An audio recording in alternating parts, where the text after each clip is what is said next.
who is a colleague and a friend working with us at IFILNOVA for quite a few years already. Gianfranco Ferraro is one of the driving forces also behind this research project on fragmentation and reconfiguration, experiencing the city between art and philosophy. And actually this theme on the catastrophe was proposed by Gianfranco as, and of course it's a concept and a topic that is quite of interest for what we are doing now. And Gianfranco Ferraro has been working on several topics, philosophical topics related with the philosophy of Foucault, Max Weber, Nietzsche, and so on. And he's been working also on the topics of the, how do you say it in English, the formas de vida, forms of living, I'm sorry, and this part of the research group forms of living in IFILNOVA. Art of living. Art of living. Art of living. And he's been working on these topics related to the catastrophe, to utopia as well. And it is also in this context that he is doing a PhD also in global studies and theology in the Universidade Aberta more recently. So, Gianfranco Ferraro's presentation is called Between Catastrophe and Apocalypse, the City as Heterotopia. So, thank you very much. It's a pleasure for me to share with you these little notes about catastrophe, about the relation between catastrophe and the city, that base somehow also my studies and my approach to catastrophe, and both in an intellectual sense, both also in a sort of autobiographic, being the two cities of Lisbon and Messina, my two homelands somehow in Portugal and in Italy, in Sicily, and both are were affected by earthquakes of course, in different times. Well, so these are two forms of approaching catastrophe that I named in my title as Catastrophe and Apocalypse, acquired a sense for my idea if we put in touch, we put in connection with the notion of heterotopia that was studied by Foucault in a text published just in the 80s, but that was already written in 60s. Well, I share with you some slides just to follow better my presentation. Well, my idea about this. Well.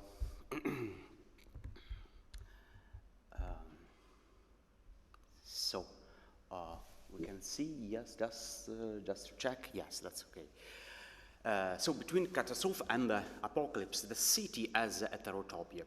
The problem, well, I want to face is the possibility to interpret somehow the city, and not just a part of the city, just not a moment of the city, as can happen if we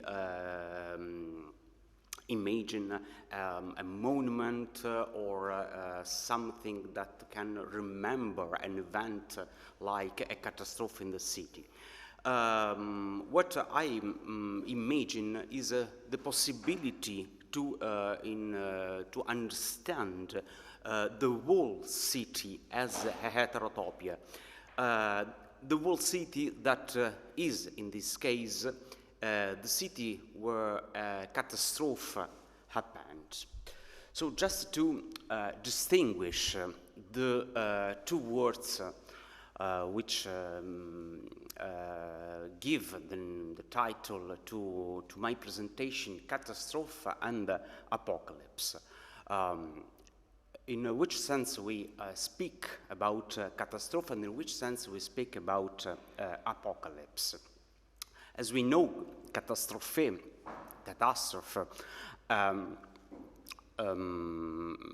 means in English overturn, and apocalypse is another Greek word, means revelation.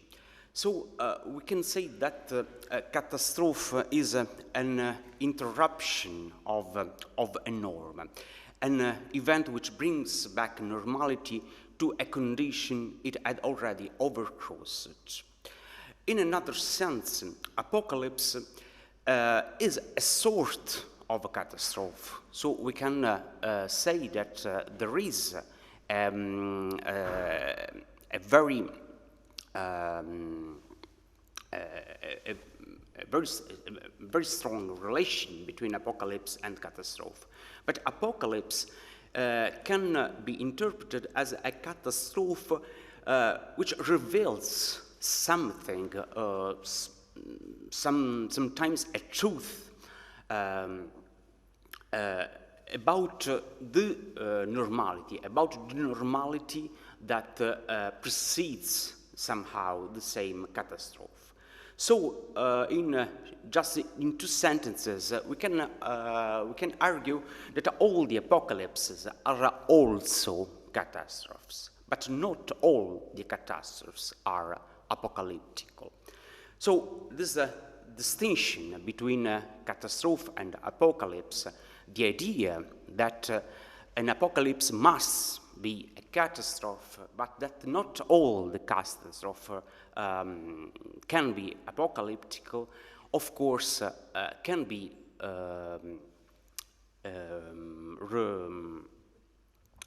connected with the meanings of the two terms that we have to mind for the rest of this dialogue. Well, when we speak about the apocalyptical archetype, that is also a catastrophic archetype, we of course can mind to the biblical account of Sodom and Gomorrah.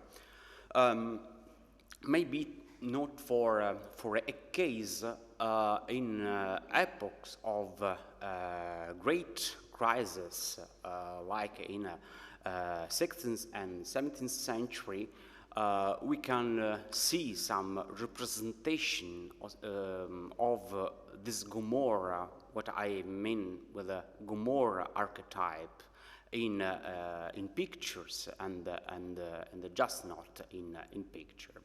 And so the Gomorrah archetype, the destruction is a destruction of a city, a destruction that means condemnation of the natural elements and also, or in contemporary, of the God's will. But what I can stress is the fact that this Gomorrah archetype, the apocalyptical archetype, is to put in connection with the city. So it's very difficult to imagine an apocalypse or a catastrophe that which does not make sense for a city. A city is a place where a catastrophe or an apocalypse can happen, and an apocalypse or a catastrophe is something that makes sense just in relation with a city. Just to continue with the study of the notion of apocalypse, I would mention this anthropologist, this Italian anthropologist, Ernesto De Martino, that made many studies in the southern Italy, and particularly that is my interest for him, a great and unfinished study concerning the apocalyptical forms of living and the cultural apocalypses. In a text that was published in Italy just in 2002 and published again just last year in the middle of the pandemic apocalypse, and that has not yet, unfortunately, an English or Portuguese translation. This anthropologist tries to develop a history of the apocalyptical events or the apocalyptical forms of cultural living. And an expression he uses in this text is ethos of transcendence. That is, an ethos, a form of connection with among people that allows to the same peoples to living in a way that makes sense as a world.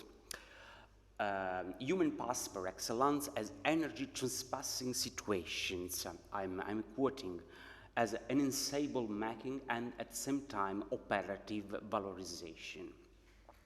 And nevertheless, same De Martino, the pivotal point remains the following: to carry the proof, to model again and again through the enhancing work the domesticity of the world. So this ethos of transcendence is made by actions, is an active ethos on the base of which every culture is built. On the contrary, what happens if an ethos of transcendence disappears? In that case, Ernesto De Martino discovers the presence of a psychopathological past. That is the possibility of a cultural apocalypse. In other words, a cultural apocalypse is a disappearing of the ethos of transcendence, the possibility that for people who live in a world, that the world does not make sense yet. As the psychopathological past, the end of the world is the experience of a radical risk, incompatible with culture, the experience of not being able to start any possible world, of not being able to pass beyond the situation into the realm of value. Precisely because we are in the world as operative presences, we emerge and remain in it, inasmuch as we carry out the valorizing energy of transcending the situation. The risk of not being able to carry out this energy, experiencing its fall, assumes the form of the radical risk of a final and definitive catastrophe. And I want to stress this difference Ernesto De Martino makes, that is an apocalypse, an apocalyptical possibility, or a final and definitive catastrophe, something that cannot be valorized as nor as apocalypse, a definitive catastrophe of the world that is preceded by an apocalyptical living. Well, in the just in the right part of the slide, we see, of course, two images of an earthquake. In the first case, an image of the Lisbon earthquake. In the second case, the earthquake of Messina. So the question I suppose we can do at this point are: can we approach the urban space as a scenario in which what is at stake is the ethos of transcendence, in which a culture manifests its own techniques, aims to guaranteeing the cultural and the psychological permanence of a world? If we consider cities of a catastrophe in particular, we must answer in the affirmative, and this for two reasons. On the one hand, because in these spaces we observe concrete ways of overcoming trauma through a reconstruction, sometimes utopian, and we will see how, of the city, and through the construction of memorials, of monuments dedicated to traumatic events. On the other hand, because the city is the scene of a catastrophic past that can be narrated anew, becoming an object of historical and artistic forms of representation. So, if the city of a catastrophe can be seen as a great object to study and to understand in what consists really culturally an apocalypse or a catastrophe, at the same time, the city where a catastrophe happened, as are the case, of course, of Lisbon, of Messina, in the case of the natural catastrophes, but as are the cases of Dresden or Hamburg or Hiroshima, no? In the case of human-originated catastrophes, we can see the reconstruction of the city, that is, the city which overpassed the catastrophe as a sort of heterotopia. Why? To use this term I take from Michel Foucault, as I said. In that text that Foucault wrote in 60s and then published again in 80s, Foucault explained what was for him heterotopology, a sort of systematic description that would have the object in a given society of studying, analyzing, describing, reading, as people are fond of saying now, these different spaces, these other spaces, a kind of contestation, both mythical and real, of the space in which we live. So there are some heterotopias, some other spaces already in the cities we live. And Foucault makes some examples, are the cemeteries, for instance, or we are in a museum that is a great example of heterotopia.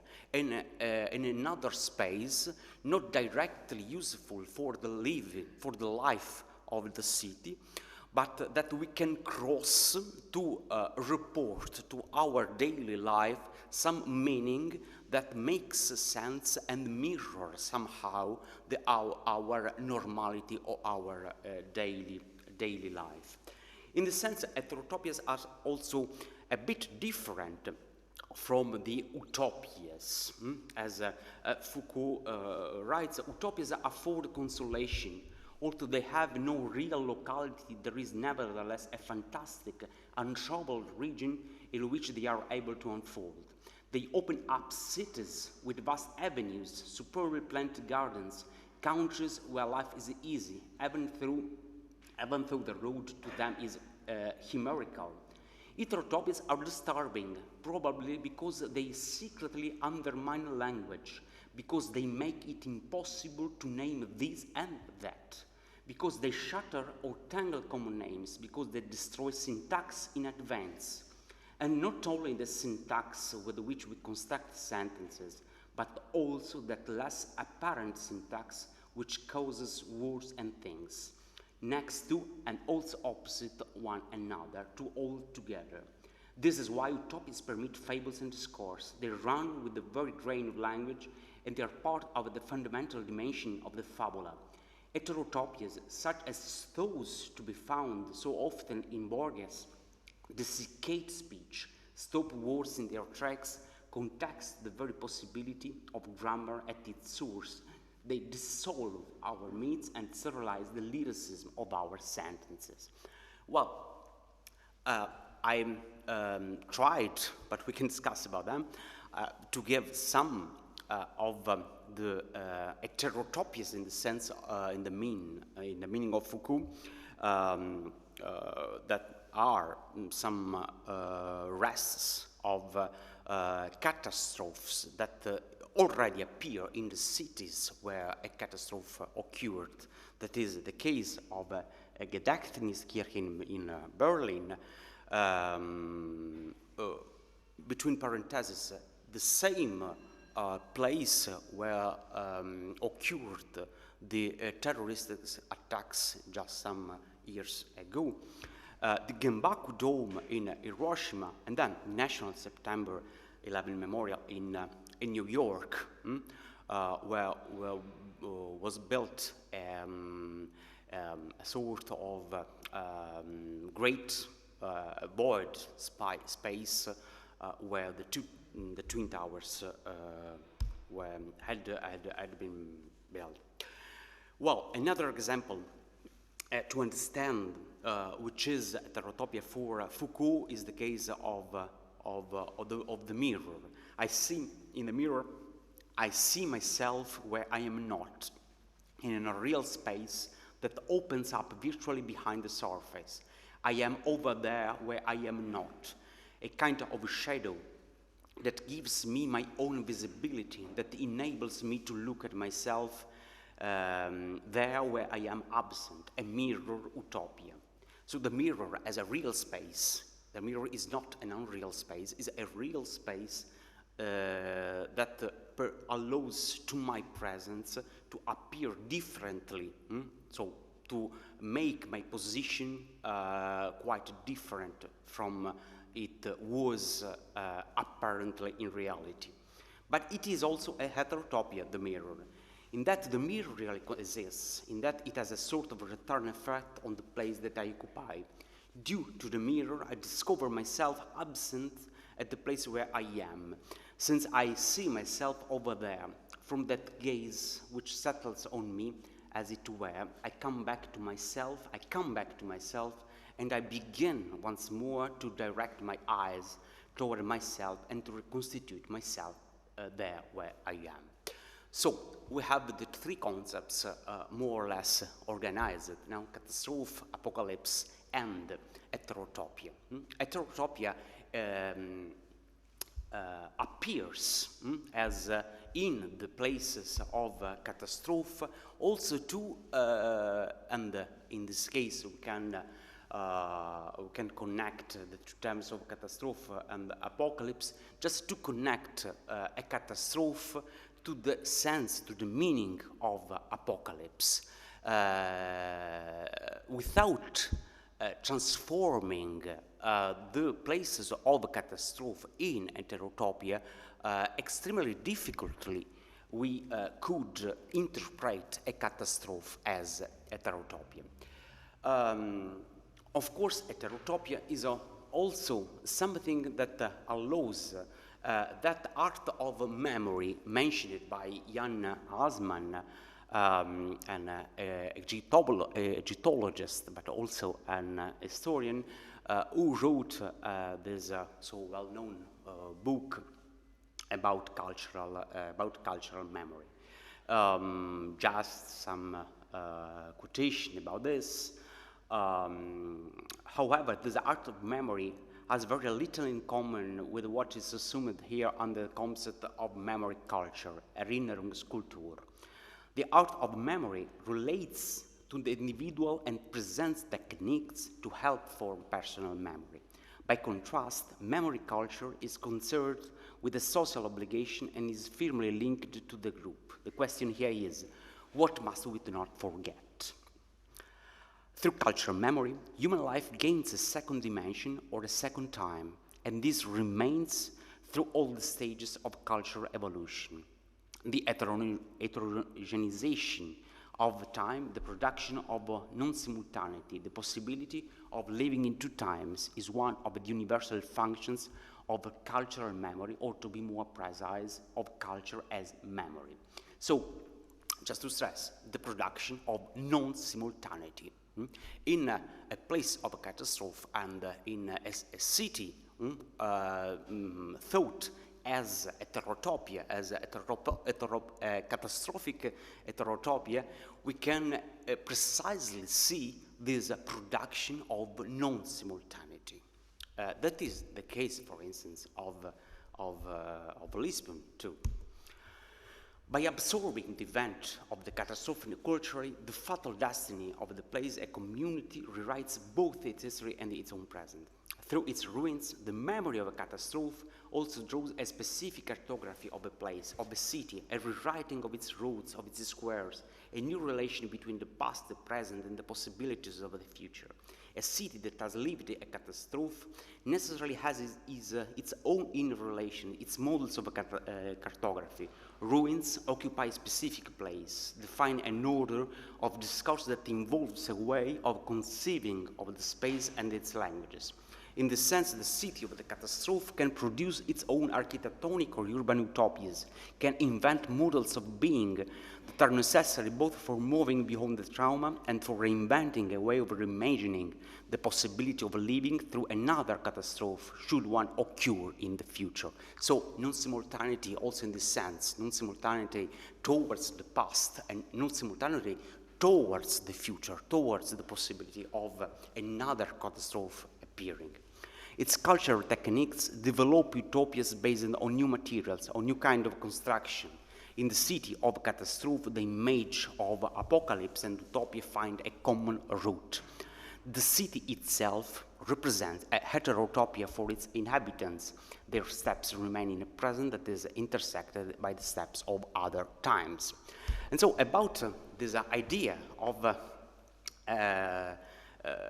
rebuilding the cities of a catastrophe as a heterotopia, just I give an image of the consequences of the fact that, for instance, Messina and Lisboa, and just on the left, are put on the same border of two tectonic structures.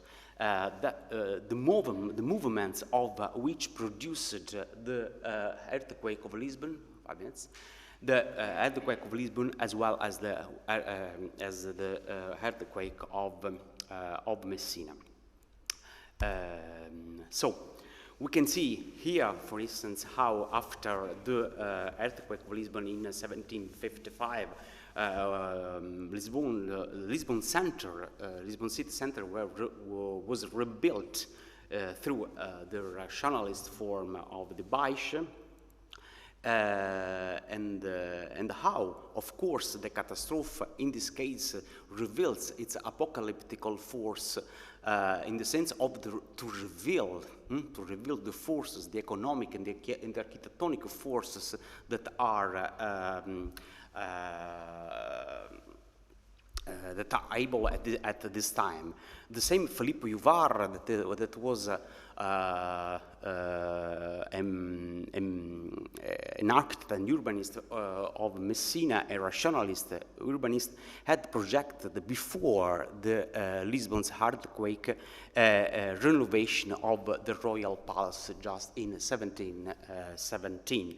So we can see that the earthquake produces a sense that makes sense if we begin from the forms of action of the techniques that are operating in a culture. The same thing, exactly the same thing, appears in the case of Messina, where the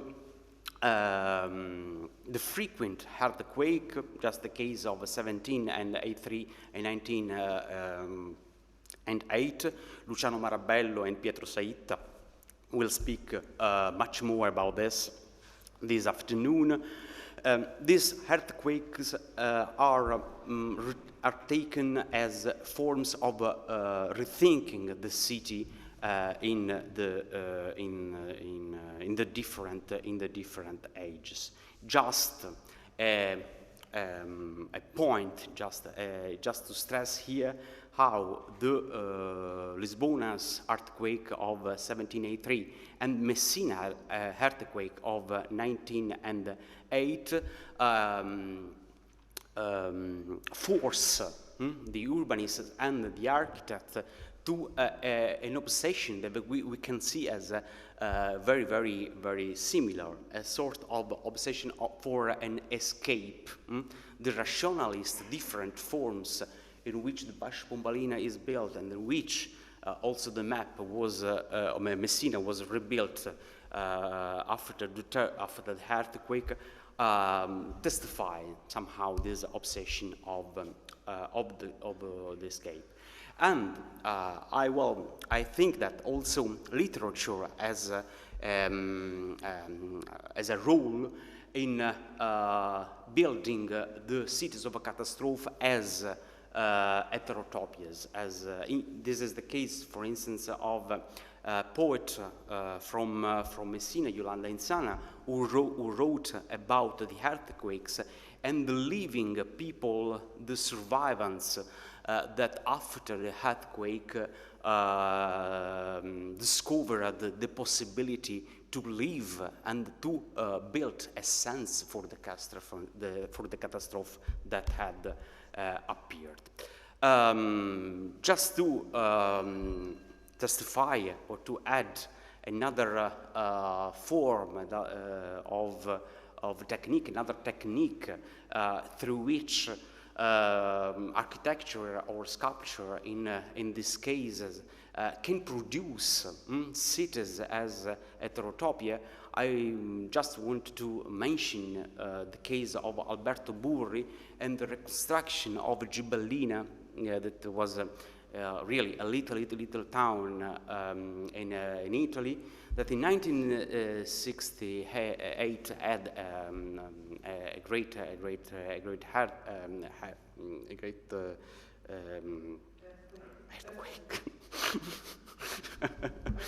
Just don't.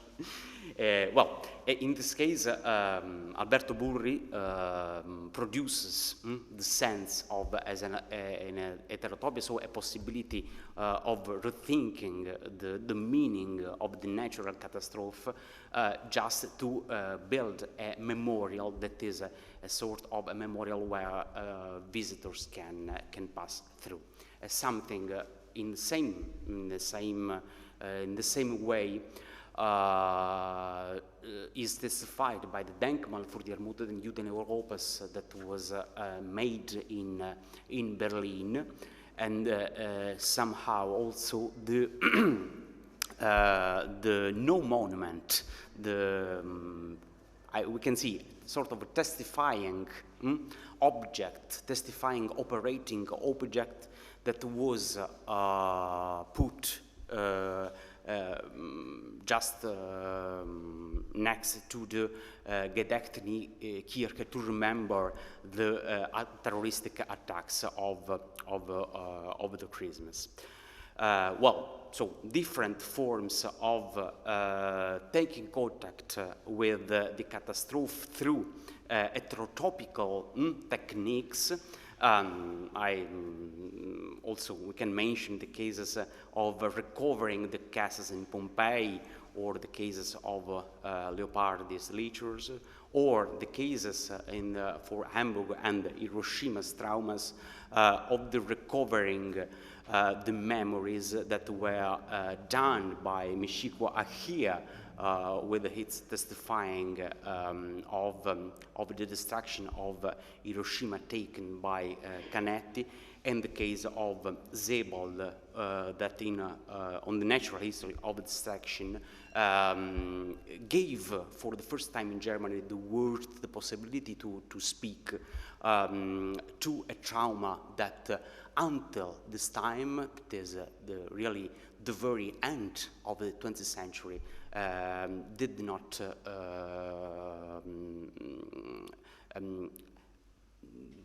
have been spoken and expressed. So the city of Catastrophe, in this sense, through some different techniques, of course we can mention so quickly, can be imagined or thought as a sort of living heterotopia. And only by developing specific techniques that are able to absorb, to assume the trauma without pretending to remove it, can the memory and the presentiment of the end, so there's an idea of imaging the catastrophe towards the past and towards the future, can the memory and the presentiment of the end be prevented from becoming angst provoked by the feeling of the end of all possible worlds. So through the heterotopia, through heterotopical techniques, we can transform the catastrophes that occurred in a real apocalypse, apocalyptical forms of living who can testify through, of course, the possibility and the fear that this possibility can occur, can testify and produce a form to face really and not abstractly the reality of that world that can disappear and continue to disappear. Well, thank you. That is.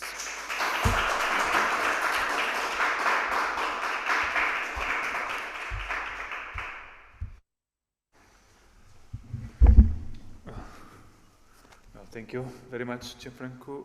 We'll still have a few minutes, not many, but a few minutes for questions and discussions, which we can, of course, continue throughout the lunch and the afternoon. But if you want to... I suggest this. But if any of the presents want... Filomena, yes, please. Thank you very much. That's Franco. It was really very interesting. Make me think about many differences.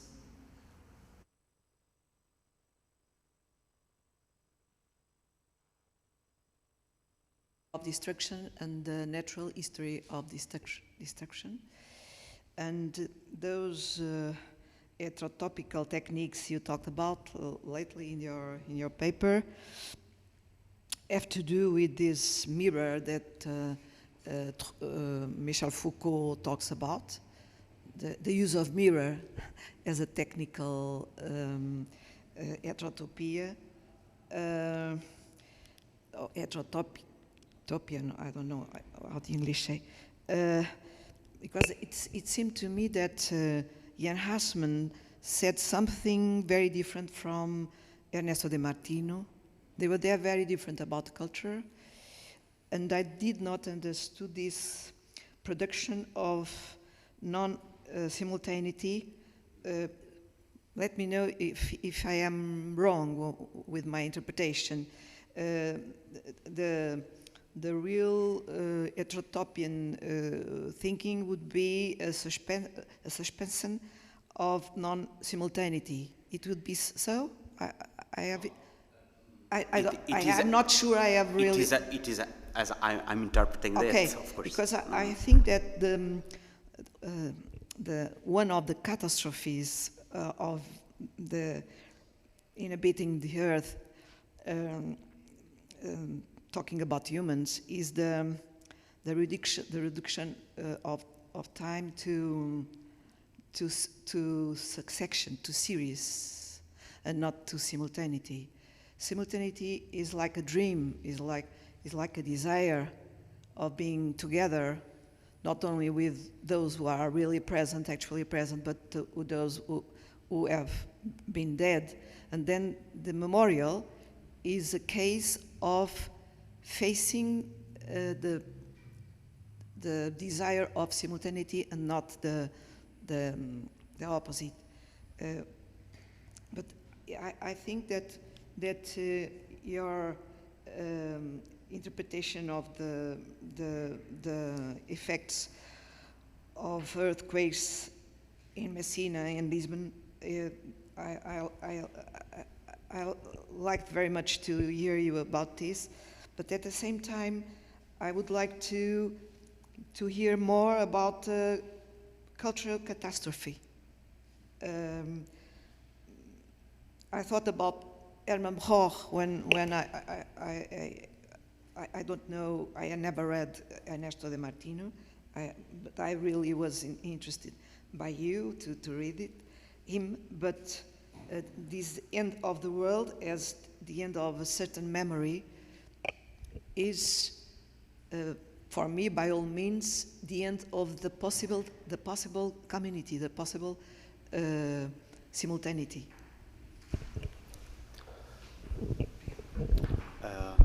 So I don't know if in the meeting could hear what Professor Mulder said.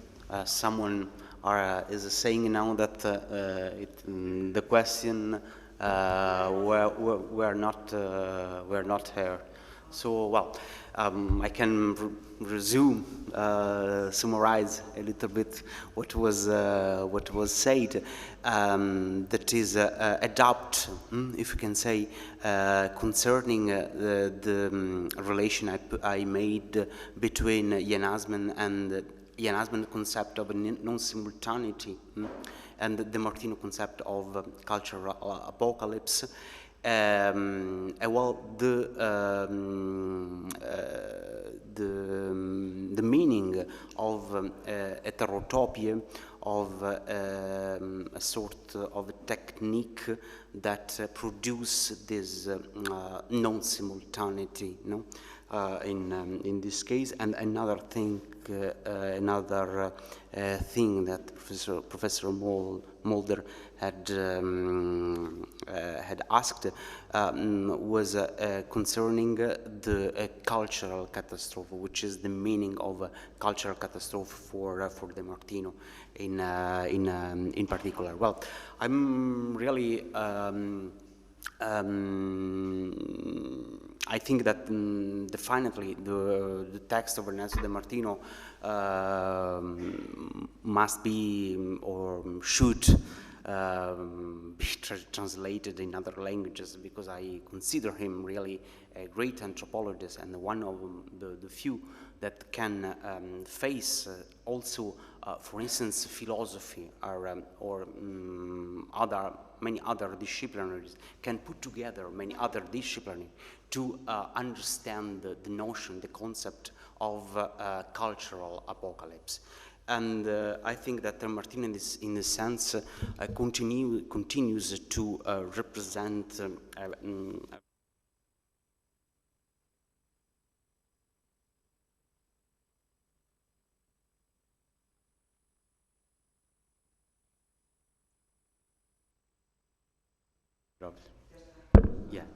yeah, okay. So yeah, De Martino is continues to be a point of reference for this kind of studies.